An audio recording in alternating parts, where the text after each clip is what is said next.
There's a very specific kind of disappointment that only comes from loving a franchise too much, and that's the kind of disappointment Yakuza Kiwami 3 delivers with alarming consistency. This isn't the explosive headline grabbing kind of failure where everything is obviously broken.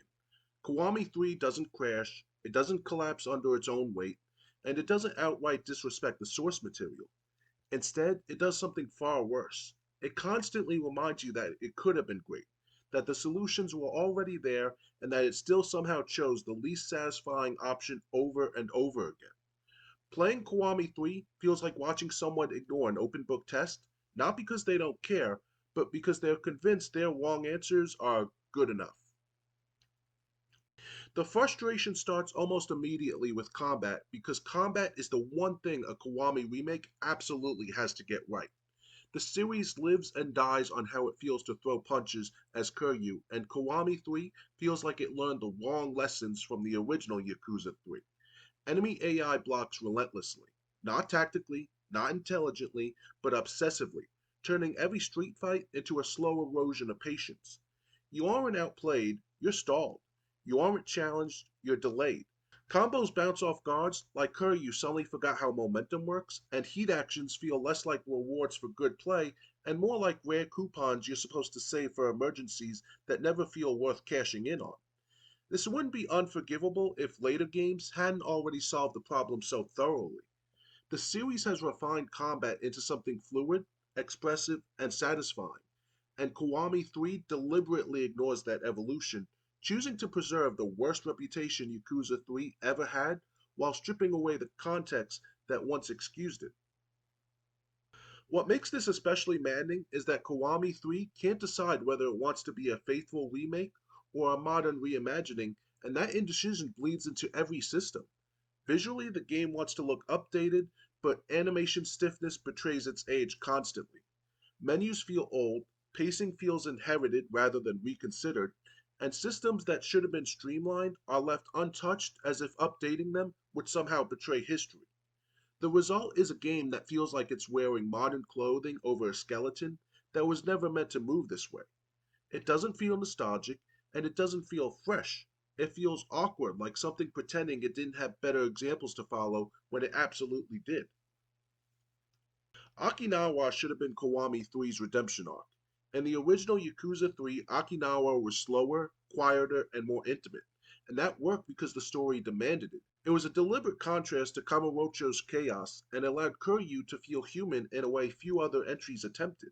Kiwami 3 had the opportunity to expand that space, to deepen it, to give Okinawa more texture, more side content, more personality. Instead, it feels thin. The town exists, but it doesn't breathe.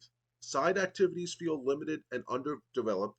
The pacing drags without purpose, and what should feel like a meaningful change of scenery ends up feeling like a holding area between plot beats. The game doesn't ruin Okinawa, but it refuses to elevate it, and that refusal stings. The storytelling suffers in more subtle ways, and this is where disappointment turns into genuine sadness. Yakuza has always been a series defined by emotional whiplash, but it works when the presentation supports the writing.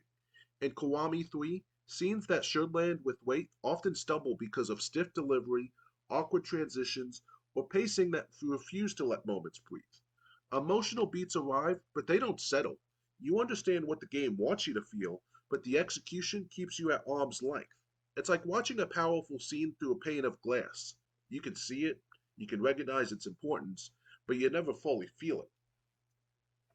None of these problems exist in isolation, and that's what makes Kiwami 3 so exhausting. Every individual flaw is survivable. Combat alone wouldn't sink the game. Outdated systems alone wouldn't kill it. Underwhelming side content alone wouldn't doom the experience. But Kiwami 3 stacks these issues on top of each other relentlessly. Every time the game seems ready to find its rhythm, something else pulls you out of it.